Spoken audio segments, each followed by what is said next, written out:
was 8. 4 boys, 4 girls, 4 reds, 4 blacks. In 6 months' time, Puppy Week Eat, I'll start to show, and fingers crossed I'll start kicking asses again. Because I get sick and tired of being bottom of the pack. I said Ruby, she wins a lot, but she's not consistent at it, because she's judged like all they don't. But hopefully she'll be a much better constructed dog.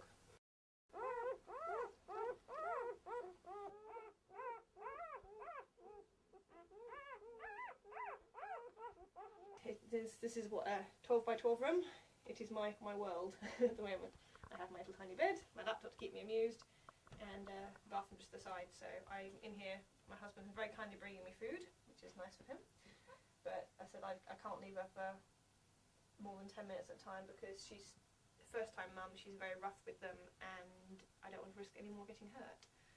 My last litter, it's easy. You leave the puppies are born, you leave them to it, they grow up done. With her, she's useless.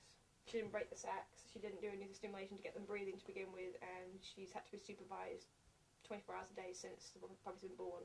I said we lost a puppy last night, she rolled on it and crushed it, and I've lost one today through a complication from surgery. So anyone who says you do it for money needs a head singing to, because there's about £1,000's worth spent and they're just gone down the drain. I'll give her to the end of when the puppies leave.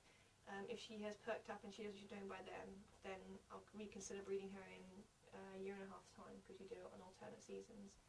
And with her mum, I have no problems with doing it again because she was easy, but she's the nice dog out of the two. She hopefully will produce better as well. But she does quite well at shows, so she's a good girl. But we won't do it again. Ask me next week, because right now, never. But the first one, the big brown boy, he was born breech, and he got stuck. She was pushing for about half an hour and she couldn't get it out, and literally it's watch her struggle and lose the baby, or hands in and pull baby out. So these have been in place, so I don't want them to go again. Every time I'm in here and they start feeding, I'll pull the bigger ones off and put her on so that I'm not sure she's getting food. Otherwise I risk losing the other one, and I don't go with that, mentally or physically. They don't get control of their bladders or anything until they're about 2 weeks old, so she'll do this for the next 2 weeks and making them poo and pee. And she eats it, which is, be glad you both have nappies when you have kids. My favourite part is the communications I'll have with the new owners from this point on, as I'll to people going, right, they're here, let me know what you're potentially interested in.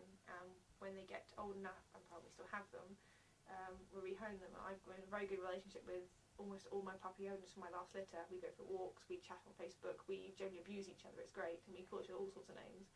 And to have that and to know that at the moment they are so excited because they can't wait to get their puppy. I get the hard bit, they get the best bit. It's like, makes you wonder why you do it. I'd rather go and buy a puppy now, I think. Let's buy the next one.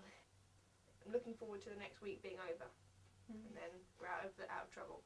Once they get to a week, if they make it to a week, then they're fine. But they say that with every litter you stand to lose about 25% of them. So my last litter we had 10, we didn't lose anything, because I've been spoilt.